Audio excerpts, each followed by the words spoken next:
saya akan membahas tentang filum protozoa. Protozoa merupakan hewan bersel tunggal dan tidak memiliki dinding sel. Protozoa berasal dari bahasa Yunani protos yang artinya pertama dan zoa yang artinya hewan, sehingga disebut hewan pertama. Ukuran protozoa itu dari 3 sampai 1000 mikron. Protozoa merupakan hewan mikroskopis yang bersifat heterotrof. Berikut morfologi dari protozoa. Yang pertama, bentuk tubuh protozoa itu bermacam-macam. Ada yang berbentuk lonjong, membulat, membola, serta ada juga yang memanjang. Yang kedua, sitoplasma pada protozoa pada umumnya tidak memiliki warna. Tetapi ada sebagian protozoa yang berukuran sangat kecil memiliki warna, seperti contoh spesies Coeruleus yang memiliki warna biru. Sitoplasma pada protozoa itu terdapat ada 2. Yang pertama, endoplasma di bagian dalam dan ektoplasma di bagian luar. Yang ketiga, nukleus pada protozoa itu ada 1 saja. Dan yang keempat, vakuola yang terdapat pada protozoa itu ada 3. Yang pertama, vakuola makanan, yang kedua, vakuola kontraktil, dan yang ketiga, vakuola stasioner. Vakuola stasioner berupa cairan-cairan yang terdapat dalam tubuh protozoa. Vakuola makanan dan vakuola kontraktil itu pada umumnya terdapat pada protozoa yang hidup di air tawar. Yang kelima, umumnya protozoa paling sedikit dibungkus oleh membran sel yang mempunyai granula di permukaan tubuhnya. Dan yang keenam, alat gerak pada protozoa itu berupa kaki semu atau pseudopia, bulu cambuk flagellum, dan silia itu bulu getar. Dan pada umumnya pun ada protozoa yang tidak memiliki alat gerak sekalipun. Saya akan menjelaskan mengenai habitat protozoa. Protozoa hidup secara soliter atau sendiri dan juga berkoloni atau berkelompok. Protozoa hidup dengan bebas dan bersifat saprofit dan parasit. Protozoa tidak dapat membuat makanannya sendiri atau heterotrof. Namun, untuk protozoa yang berbuah dapat membuat makanannya sendiri karena mengakui klorofil sehingga dapat memfiksasi dan mendapat energi dari cahaya matahari. Protozoa biasa hidup di tempat yang basah dan berair seperti air sawah, air laut, air tawar, maupun di dalam tubuh makhluk hidup lainnya, namun juga dalam kondisi yang basah ataupun lembab. Untuk perkembangan biakan protozoa mengalami 2 cara, yaitu dengan cara aseksual dan seksual. Untuk yang aseksual dengan cara pembelahan biner dan spora, sedangkan untuk yang seksual dengan cara konjugasi dan peleburan gamet sporozoa. Salah satu contoh spesies dari protozoa yaitu Amoeba sp. Amoeba biasa hidup di persawahan atau di tanah yang basah. Sewaktu kecil, bentuk amoeba berupa bikonkaf, namun sewaktu dewasa, bentuk amoeba berubah-ubah. Untuk pergerakan amoeba berupa pseudopodia dengan ukuran diameter tubuh 0,25 mm. Dan untuk perkembang biakan amoeba termasuk perkembang biakan dengan cara aseksual, karena amoeba berkembang biak dengan cara pembelahan biner. Coelenterata merupakan filum dari kingdom hewan invertebrata atau tanpa tulang belakang yang disebut hewan berongga. Hewan tersebut memiliki fungsi sebagai usus untuk mengedarkan makanan. Habitat filum Coelenterata adalah hidup di air, baik air laut maupun air darat. Sebagian besar hidup di air laut itu sebagai soliter. Loginya, filum ini memiliki bentuk tubuh simetri radial. Hewan ini tidak bersegmen tubuh dan tidak berkepala. Pada tubuh bagian atas tentakel terdapat ostium yang memiliki bentuk tubuh lengan. Pada bagian permukaan tentakel terdapat kapsul kninoplas yang beracun. Cara reproduksi, filum ini berkembang biak dengan cara seksual maupun aseksual. Dengan cara seksual, filum ini terjadi antara pertemuan ovum dan sperma. Sedangkan aseksual terjadi dengan pertemuan tunas yang menempel pada kaki. Hydra merupakan hewan yang hidup di air tawar yang memiliki bentuk tubuh polip, sedangkan Banes merupakan ubur-ubur kecil yang sangat berbisa yang ditemukan di dekat Australia. Oke, bismillahirrahmanirrahim. Saya di sini akan membahas tentang film Pelatih Hamintes. Pelatih Hamintes berasal dari kata pelatih yang berarti pipih, helmin yang berarti cacing, maka pelatih Hamintes merupakan cacing pipih. Pelatih Hamintes ini dapat hidup bebas di air tawar, air laut, maupun di tempat-tempat yang lembab dengan cara memakan sisa-sisa organisme dari hewan maupun tumbuhan yang kecil. Pelatih Hamintes juga hidup dengan dua cara, yang pertama dengan endoparasit, yang kedua dengan ekstoparasit. Endoparasit berarti pelatih Hamintes hidup di dalam tubuh inang, misalkan hidup di dalam tubuh manusia maupun hewan. Yang kedua ada secara ektoparasit, yakni pelatih Hamintes hidup di luar tubuh inangnya. Nah, selanjutnya ada ciri-ciri pelatih Hamintes. Yang pertama merupakan hewan triploblastik, yakni memiliki 3 lapisan tubuh. Yang pertama ada endoderm, mesoderm, dan ektoderm. Selanjutnya pelatih Hamintes merupakan hewan aselomorfa, yakni belum memiliki rongga tubuh sejati. Nah, selanjutnya pelatih Hamintes juga merupakan hewan bertubuh lunak dan bersilia. Pelatih Hamintes juga simetris bilateral, yakni apabila tubuh pelatih Hamintes dibagi menjadi dua, pelatih Hamintes akan menjadi sama besar. Nah, kemudian pada sistem pernapasan dan sirkulasi pelatih Hamintes, mereka belum memiliki sistem pernapasan dan sirkulasi karena sistem pernapasan dan sirkulasinya langsung melalui difusi di luar permukaan kulit tubuh pelatih Hamintes dan melalui rongga-rongga gastrovaskuler. Sistem pencernaan pada pelatih Hamintes belum kompleks karena dia hanya memiliki 3 organ, yakni ada faring, mulut, dan kerongkongan. Nah, faring ini bisa keluar dari tubuh pelatih Hamintes untuk mengambil makanan dari lingkungan. Kemudian faring tersebut masuk lagi untuk melanjutkan proses pencernaan. Sisa-sisa metabolisme pada pelatih Hamintes akan dikeluarkan melalui mulut karena pelatih Hamintes belum memiliki anus. Kemudian sistem reproduksi pelatih Hamintes. Pelatih Hamintes termasuk hewan hermafrodit, yakni pelatih Hamintes memiliki 2 kelamin dalam satu organisme. Jadi ada kelamin jantan dan kelamin betina. Untuk sistem reproduksinya ada secara aseksual dan seksual. Aseksual melalui fragmentasi dan seksual melalui fertilisasi antara gamit jantan dan betina. Fertilisasinya terjadi secara internal, baik fertilisasi secara sendiri maupun secara silang. Nah, selanjutnya ada contoh pada film pelatih Hamintes. Yang pertama ada Taenia saginata. Taenia saginata termasuk dari kelas Cestoda. Nah, kelas Cestoda ini dikenal sebagai parasit. Taenia saginata dikenal sebagai cacing pita pada sapi. Apabila manusia terkena Taenia saginata, maka manusia akan terjangkit penyakit Taeniasis. Nah, selanjutnya ada Planaria sp. Planaria sp ini termasuk kelas Turbellaria. Nah, kelas Turbellaria ini biasanya hidup di air tawar yang jernih. Nah, berarti Planaria sp ini juga bisa menjadi indikator bahwa lingkungan tersebut belum tercemar. Terima kasih. Film Nematia Hamintes. Secara bahasa, kata Nematia Hamintes berasal dari bahasa Yunani, yakni nema yang berarti benang dan helmintes yang berarti cacing.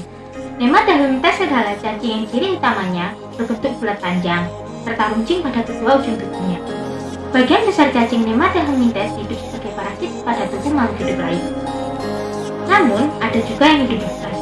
Biasanya ukuran cacing betina lebih besar daripada cacing jantan.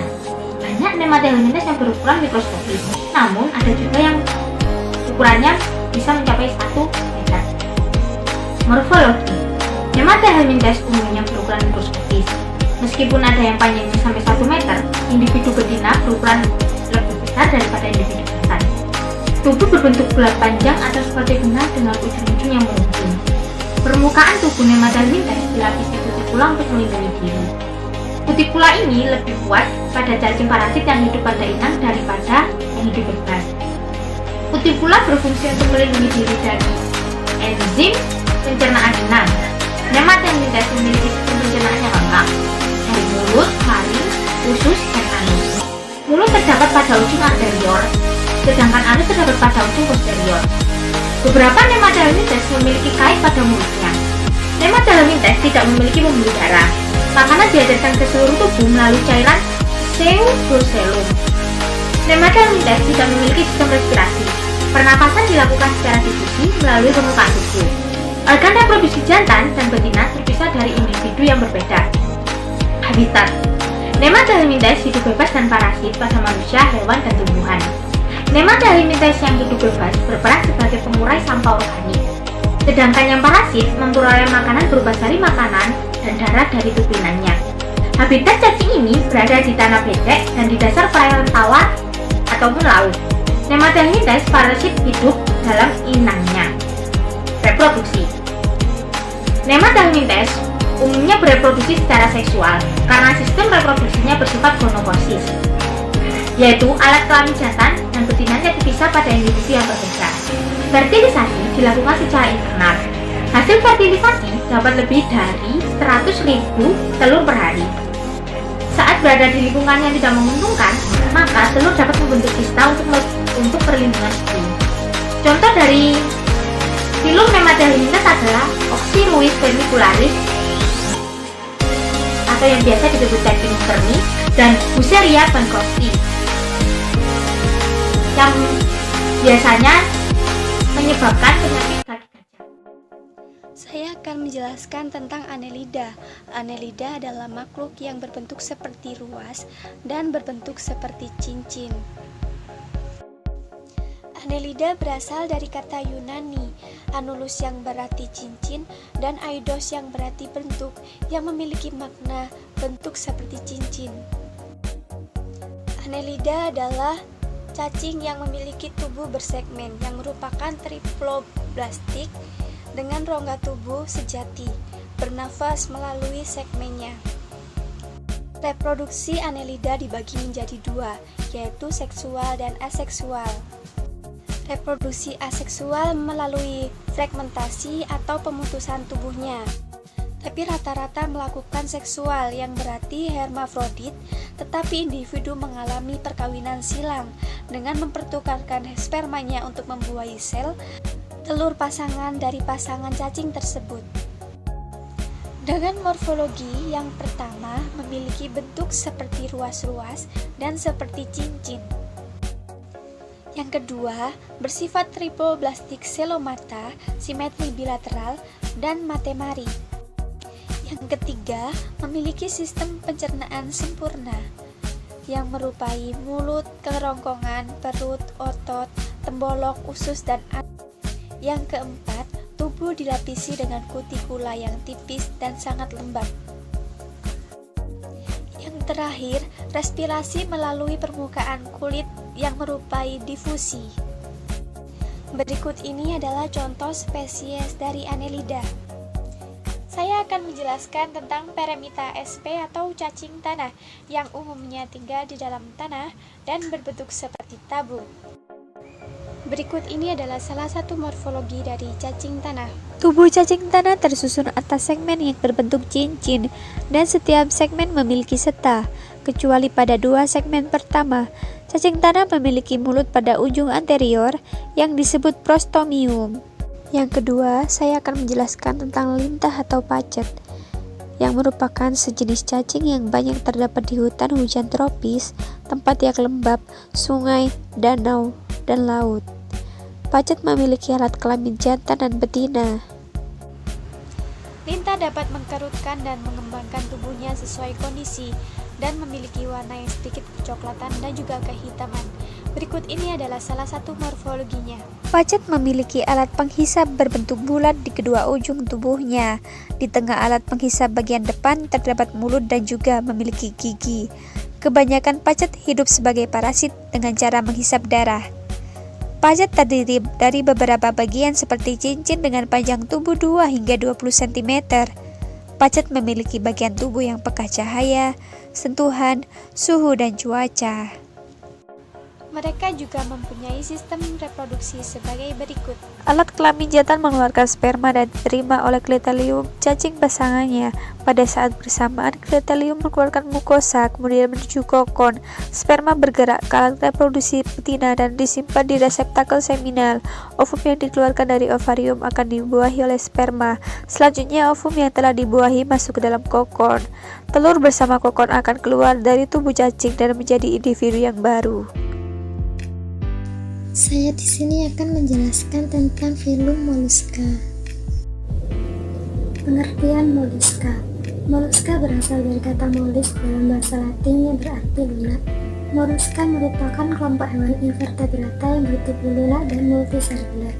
Moluska ialah salah satu filum terbesar kedua dari kerajaan Animalia setelah filum Arthropoda. Telah diperkirakan bahwa terdapat 75.000 jenis dengan ditambah 35.000 jenis dalam bentuk fosil. Moluska tergolong hewan lunak baik dengan cangkang ataupun tanpa cangkang. Moluska dipelajari pada cabang zoologi yang disebut malakologi. Morfologi. Tubuh moluska terdiri dari 3 bagian utama, yaitu kaki, massa visceral, dan mantel. Dapat berupa cangkang atau cangkok. Anggota hewan ini mempunyai cangkang atau cangkok luar yang mengandung karbon atau kalsium karbonat yang dapat melindungi tubuhnya. Tetapi ada beberapa jenis yang tidak mempunyai cangkok. Cangkok tersebut merupakan mantel, yaitu lapisan jaringan organ-organ visceral, dan membentuk rongga mantel yang terletak pada insang atau paru-paru dan lubang saluran pencernaan. Sistem saraf moluska terdiri atas cincin saraf, memiliki esofagus dengan serabut saraf yang menyebar.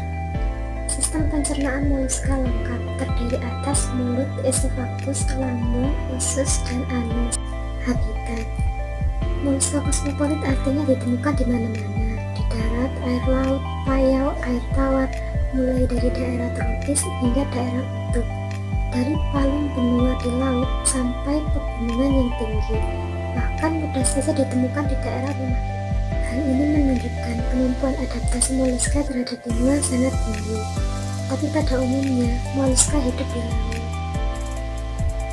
Reproduksi. Alat kelamin pada umumnya terpisah, tetapi ada pula yang hermafrodit, tumbuhannya eksternal. Moluska bereproduksi secara seksual. Pada masing-masing organ seksual saling terpisah pada individu lain. Fertilisasi dilakukan secara internal dan eksternal untuk menghasilkan telur. Telur berkembang menjadi larva dan berkembang lagi menjadi individu dewasa. Contoh spesies dari filum moluska. 1. Vagiluna sp. Termasuk dalam kelas Gasteropoda. Tubuhnya simetri bilateral. Bentuk tubuhnya bulat pipi, kakinya terletak di perut dan memiliki mantel. 2. Octopus sp. Termasuk dalam kelas Cephalopoda. Tubuhnya simetri bilateral. Bentuk tubuhnya lonjong, kakinya terletak di kepala dan memiliki mantel. Halo, ketemu lagi dengan saya. Oke, saya di sini akan menjelaskan sedikit tentang filum Arthropoda. Nah, sebelum itu saya akan memberitahu tentang peta konsepnya, yaitu pengertian, klasifikasi, habitat, reproduksi, dan contoh spesies. Oh iya, kalian tahu nggak sih apa sih Arthropoda? Arthropoda adalah filum yang paling besar dalam dunia hewan dan mencakup serangga, laba-laba, udang, lipan, dan hewan sejenis lainnya. Arthropoda biasa ditemukan di laut, air tawar, daratan, lingkungan udara, termasuk berbagai bentuk simbiosis dan parasit. Next, klasifikasi Arthropoda. Arthropoda diklasifikasikan menjadi 20 kelas berdasarkan struktur tubuh dan kaki. Berikut ini akan diuraikan 4 kelas yang paling umum. yaitu Arapoidea, Myriapoda, Crustacea, dan Insekta. Next, selanjutnya habitat Arthropoda. Arthropoda yang di seluruh dunia dalam distribusi mereka dan menempati berbagai habitat, termasuk laut, perairan pesisir, habitat darat, sungai dan sungai air tawar, hutan, gurun, semak belukar, dan padang rumput. Oke, next selanjutnya. Reproduksi Arthropoda biasa terjadi melalui perkawinan dan partenogenesis. Kalian tahu nggak apa itu partenogenesis? Partenogenesis adalah pembentukan individu baru tanpa melalui pembuahan, di mana struktur yang terjadi dibawa oleh sperma dan tumbuh menjadi individu jantan yang memiliki jumlah kromosom separuh dari individu betina. 11 contoh spesies Arthropoda, yaitu salah satunya ada kupu-kupu dan kepiting. Yang pertama, kupu-kupu. Kupu-kupu merupakan serangga tergolong ke dalam ordo Lepidoptera atau serangga bersayap sisik. Secara sederhana, kupu-kupu dibedakan dari nengat alias kupu-kupu malam berdasarkan waktu aktivitasnya dan ciri-ciri fisiknya. Yang kedua, kepiting. Kepiting adalah binatang anggota Crustacea berkaki 10 dari upabangsa Brachyura yang dikenal mempunyai ekor yang sangat pendek atau yang perutnya sama sekali tersembunyi di bawah dada. Tubuh kepiting dilindungi oleh cangkang yang sangat keras, tersusun dari kitin dan dipersedai dengan sepasang capit. Mungkin itu saja yang dapat saya jelaskan. Dan film selanjutnya akan dijelaskan oleh teman saya berikutnya. Dadah. Di sini saya akan menjelaskan tentang film Echinodermata. Kata Echinodermata berasal dari bahasa Yunani yaitu echinos yang berarti duri dan juga derma yang berarti kulit. Jadi Echinodermata adalah hewan yang kulitnya berduri. Nah, untuk habitatnya sendiri, Echinodermata biasanya hidup di pantai dan juga dasar laut dengan kedalaman sekitar 6.000 meter. Kalau untuk makanannya sendiri, Echinodermata termasuk hewan karnivora yang biasanya memakan hewan dari polip Cnidaria, lalu ikan, udang, dan juga bangkai. Untuk struktur tubuhnya, Echinodermata memiliki ukuran tubuh yang bervariasi dengan diameter antara 1-36 cm. Kalau untuk bentuk tubuhnya yaitu simetri bilateral, kemudian mengalami metamorfosis dewasa dengan tubuh simetri radial dengan 5 penjuru.